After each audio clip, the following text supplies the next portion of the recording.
रमन और मच्छर। एक दिन रमन और मोगा सिंह। ओए रमन, तुम्हारे सिर पर मच्छरों का झुरमुट। रमन अपना हाथ चलाता है। हटो। वह चले गए, लेकिन रमन वह फिर आ गए। रमन वहां से दौड़ लगा देता है और मच्छरों का जमघट उसके पीछे पीछे। पार्क में आखिर मैंने मच्छरों के झुरमुट से छुटकारा पा लिया, मगर मच्छर दोबारा उसके सिर पर नाचने लगते हैं। आए। रमन वहां से दौड़ लगाता है। तालाब में जाकर डुबकी लगाता हूं। जब झुरमुट चला जाएगा तो मैं पानी से बाहर आ जाऊंगा। रमन तालाब में कूदता है, लेकिन आओ आई।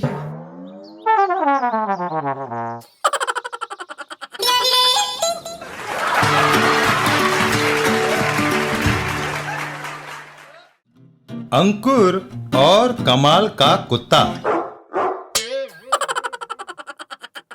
एक दिन बाजार में 1 लाख का कुत्ता 10 रुपए में, लाखों का माल, कौड़ियों के दाम। अब्दुल्ला, इस कुत्ते में 1 लाख की क्या बात है? कुत्ता बड़ा वफादार जानवर है, 24 घंटे घर की रखवाली करता है। मान लो घर में लाख रुपए का सामान है, चोर आ जाते हैं, ये भोलू कुत्ता जान पर खेल कर सामान की चोरी होने से बचाएगा। बोलो, हुआ नहीं है अनमोल रतन? अब्दुल्ला, ये लो 10 रुपए, कुत्ता मेरा हुआ। और अंकुर भोलू को लेकर घर चल देता है। आओ भोलू, घर चलें। घर पहुंचने पर अरे अंकुर, ये किसे पकड़ लाया? मम्मी, यह भोलू है, हमारे घर की रखवाली करेगा। यह होगा तो चोर घर के पास नहीं फटकेंगे। तभी उनके कानों से कुछ खाने की आवाज टकराती है। अरे, रसोई घर से आवाज आ रही है। मम्मी, भोलू घर को पहचान रहा होगा। मम्मी रसोई घर की ओर दौड़ लगाती है। जाकर देखूं। रसोई घर के अंदर हाय राम, वह मेरे आलू के सारे पराठे खा गया। कमबख्त, निकलो मेरे घर से। मम्मी, तुम भी कमाल करती हो। कुत्ता हमने रखा है पेट भरने, क्या वह किसी दूसरे के घर जाएगा? भोलू बड़ा नाजुक मिजाज है, गुस्से में कहीं वह चला ना जाए। मैं उसे ढूंढ कर लाता हूँ। इतना कहकर अंकुर घर से बाहर दौड़ लगा देता है। कुछ दूरी पर। क्यों भाई, तुमने लंबे बालों वाला कोई कुत्ता तो नहीं देखा? नहीं, तुम जिसे ढूंढ रहे हो कहीं वह यह तो नहीं? हाँ, यही है मेरा भोलू। तो निकालो मेरे 30 रुपए। तुम्हारा कुत्ता मेरी मुर्गी चटकर गया है। वापस घर पहुंचकर ओफो, ये भोलू सड़क से कीचड़ भरे पाँव लाकर सीधा सोफे पर जा बैठा। हटाओ इसे यहाँ से। रात को अंकुर बेटे, साथ वाले कमरे से खटपट की आवाजें आ रही हैं। मम्मी, सो जाओ, भोलू घर की चौकसी कर रहा है, कोई चोर आने की हिम्मत नहीं कर सकता। फिर भी मैं जाकर देखूं तो सही। दूसरे कमरे में हाय,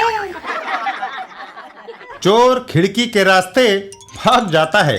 ओह, घर वाले जाग गए। दूसरे दिन अब्दुल्ला, संभालो इसे।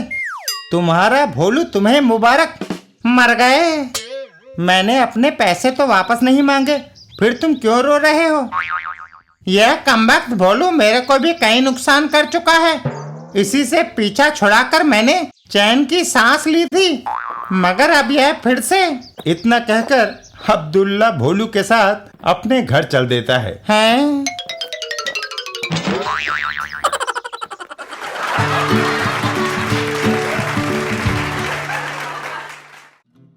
चाचा चौधरी और धमाका सिंह। एक दिन धमाका सिंह, जाही, अगर वह मकान हमें मिल जाए तो वहां से हमारा काला धंधा खूब चल सकता है। वह इमारत तुलसी राम की है, उससे पूछते हैं। तुलसी राम, तुम्हारा मकान सरदार धमाका सिंह को पसंद आया है और वह इसे खरीदना चाहता है।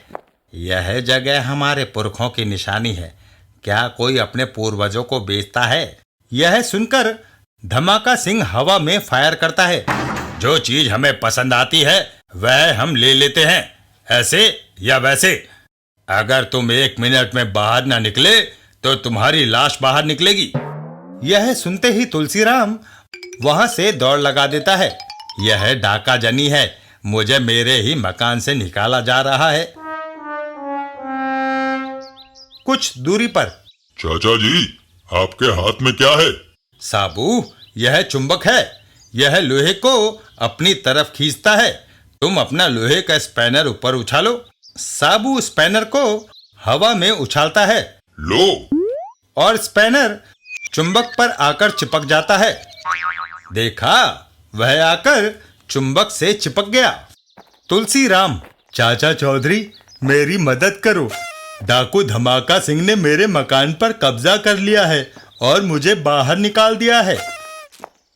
तुलसीराम, फिक्र ना करो, तुम्हें अपना घर वापस मिलेगा। साबू, आओ चलें। और वह तीनों तुलसीराम के घर की ओर चल दिए। हमें देखना है कि किसी की संपत्ति का दुरुपयोग ना हो। डाकू वहां अपना अड्डा बनाकर असामाजिक कार्य करेंगे। तुलसीराम का घर। घुसपैठिए ने दरवाजा और खिड़कियां बंद कर दिए ताकि कोई अंदर न जा सके। रोशनदान खुला है। चाचा चौधरी साबू के कंधों पर खड़े हो जाते हैं। धमाका सिंह, इस मकान से बाहर आ जाओ और इसके मालिक को रहने दो। धमाका सिंह, चौधरी, मेरा जवाब ये है। ओहो, जाही, कहो कैसी रही? गोली के सामने कौन आएगा सरदार? चुंबक, अपना करिश्मा दिखाओ। है मेरा पिस्तौल। और चाचा चौधरी पिस्तौल धमाका सिंह पर तान देते हैं। अगर तुमने 1 मिनट में मकान खाली नहीं किया तो मैं गोली चला दूंगा। और फिर, मेरा प्यारा घर, चाचा चौधरी, धन्यवाद। इधर धमाका सिंह, मेरे अंदर बदले की आग भड़क रही है। सरदार, क्यों ना हम दुश्मन की पत्नी का अपहरण कर ले? ठीक है, इस औरत के हाथ बांध दो। ले चलो इसे। एक जगह पहुंचकर स्टूल को उसके नीचे से खींचते ही वह फांसी पर लटक जाएगी। इस तरह चाचा चौधरी से बदला लेने की मेरी चाह पूरी हो जाएगी। चाचा चौधरी, धमाका सिंह फिर से अपनी करतूत पर उतर आया है। चाचा चौधरी चक्री चलाते हैं। जाओ। हवा में जाती चक्री पेड़ की डाल को काट देती है। आओ बिन्नी, आओ चलें। धमाका सिंह के अड्डे पर। यह तुम किसको ले आए? यह मोजा है। यह कई जंगें लड़ चुका है। चाचा चौधरी के सारे परिवार को यह खत्म कर देगा। मोजा, अपनी गन की मार दिखाओ। मोजा फायर करता है और बिल्डिंग धराशायी हो जाती है। मोजा, सचमुच तुम्हारी गन बड़ी घातक है। चौधरी के मकान को ध्वस्त कर दो, मुंह मांगा इनाम दूंगा। मुझे वहां ले चलो। चाचा चौधरी के घर के सामने वह रहा। इस पत्थर को उठाकर दूर रख दिया जाए। मोजा फायर करता है। 1 सेकंड में वो मकान गिर जाएगा और दुश्मन इसके नीचे दबकर मर जाएगा। गोला साबू के हाथ में थमे पत्थर को चकनाचूर कर देता है। साबू का वार। चल हट मेंढक। भागो। हवा में उछला मोजा सीधा कीचड़ में जा गिरता है। चाचा चौधरी, साबू और चाची